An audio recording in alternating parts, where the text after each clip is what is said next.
എത്ര തവണ ഉണ്ടാക്കിയാലും ശരിയാവാത്തത് എനിക്ക് അറിയത്തില്ലാത്തതായിട്ടുള്ള ഒരേ ഒരു കാര്യം ഇതായിരുന്നേ. വേറെ ഒന്നുമല്ല കേട്ടോ, മാങ്ങ അച്ചാർ ഇടാനായിട്ട്.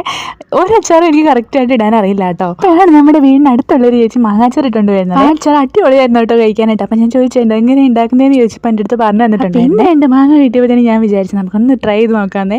അപ്പോൾ ആ അച്ചാറായിട്ട് അപ്പോൾ ഇടുന്നത്. അപ്പം മാങ്ങ ഞങ്ങൾക്ക് ഉരാന്നരിഞ്ഞെടുത്തിട്ടുണ്ട്. എന്നിട്ട് നമ്മൾ ഉലുവയും കടുകും എല്ലാം കൂടി ഒന്ന് വറുത്തെടുക്കുന്നുണ്ട് കേട്ടോ. പിന്നെ അത് വറുത്ത് മാറ്റി വെച്ചിട്ട് ആ ചട്ടിയിൽ തന്നെ എണ്ണ ഒഴിക്കുന്നുണ്ട്. പിന്നെ അതിലോട്ട് കടുക് ഉലുവ എല്ലാം കൂടി പൊട്ടിച്ചെടുക്കുന്നുണ്ട് കേട്ടോ. ഞാൻ കറിവേപ്പില ഒന്ന് കഴുകാൻ പോയതാണ്, ആ ഭാഗം മുഴുവൻ പൊട്ടിത്തെറിച്ചു. കൂടി ഇട്ട് കൊടുത്തിട്ട് നന്നായിട്ടൊന്ന് മൂപ്പിച്ചെടുക്കുന്നുണ്ട് കേട്ടോ. വേറെ ഒന്നും അതിൽ ആഡ് ചെയ്യുന്നില്ല, വെളുത്തുള്ളി ഇഞ്ചി ഒന്നും ഇടുന്നില്ല കേട്ടോ.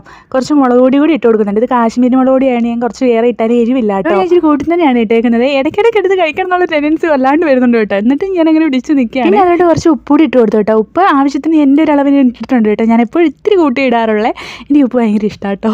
മധുരത്തെക്കാളും ഇഷ്ടമുള്ളത് ഉപ്പാണ്. പറയുന്നത് ഞാൻ ഉപ്പ് കഴിക്കാൻ വേണ്ടി മാത്രം ജനിച്ചാന്ന് കേട്ടോ. പിന്നെ നമ്മൾ ആ വറുത്ത് കോരി മാറ്റി വെച്ചിട്ടുണ്ടായിരുന്നു, ഞാൻ കൂടെ ഒന്ന് മിക്സി പൊടിച്ചെടുത്തിട്ടുണ്ട്. അപ്പം തന്നെ നല്ല അടിപൊളി സ്മെല്ലാട്ടോ അത് പൊടിച്ചിങ്ങ് എടുക്കുമ്പോൾ വരുന്നത്. എല്ലാം കൂടിയിട്ട് മിക്സ് ചെയ്ത് എടുത്ത് കഴിയുമ്പോൾ ഉണ്ടല്ലോ ഇത് ഈ ഒരു കളറാവും കേട്ടോ. ഇതിന് കുറച്ചങ്ങനെ എടുത്ത് കഴിച്ച് കഴിഞ്ഞപ്പോഴല്ലോ എരിവും പുളി എല്ലാം കൂടി വന്നിട്ട് ഭയങ്കര ടേസ്റ്റ് ആട്ടോ. കഴിക്കാൻ തുടങ്ങി കഴിഞ്ഞാൽ പിന്നെ നിർത്താൻ പറ്റത്തില്ല, പിന്നെ കഴിക്കണം തോന്നുന്നു. ചേച്ചിയുടെ വെച്ചപ്പോൾ ഇത് 2-3-5 ദിവസമൊക്കെ ഇരുന്നോളും കുഴപ്പമില്ലാതെന്നാണ് പറഞ്ഞത്. പിന്നെ ഫ്രിഡ്ജിലൊക്കെ വയ്ക്കാന്നുണ്ടെങ്കിൽ ഇരുന്നോളൂ. ട്രൈ ചെയ്ത് നോക്കിയിട്ട് എങ്ങനെയാണെന്ന് കൂടെ പറയണായിട്ടോ. അപ്പോൾ ഇതായിട്ട് കാണുന്നൊരു ചാനൽ സബ്സ്ക്രൈബ് ചെയ്യണേ. ബൈ.